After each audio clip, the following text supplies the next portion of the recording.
Whether you're trading Bitcoin, Ethereum, or any other crypto, a stop loss is one of the most important tools you can use to protect your money. It automatically sells your position if the price drops to a level you're not comfortable with. In this video, I'll show you how to set it. So Coinbase does not offer traditional stop loss orders on its basic version. However, Coinbase Advanced includes stop orders. So if you want to properly automate your exit strategy, you must switch to Coinbase Advanced. So in order to do this, open Coinbase and go to Trade and tap Advanced. This opens the full trading interface where stop loss orders are available. Then select your crypto, then search for the coin you want to trade, Bitcoin, Solana, Ethereum, etc. Open its advanced trade chart. This is where you can place market, limit, and stop orders.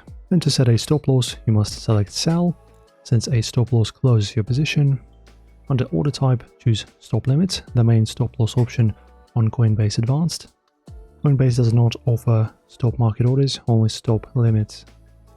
And you'll see two fields: stop price, the trigger level where your stop loss activates, and limit price, the minimum price you are willing to sell at.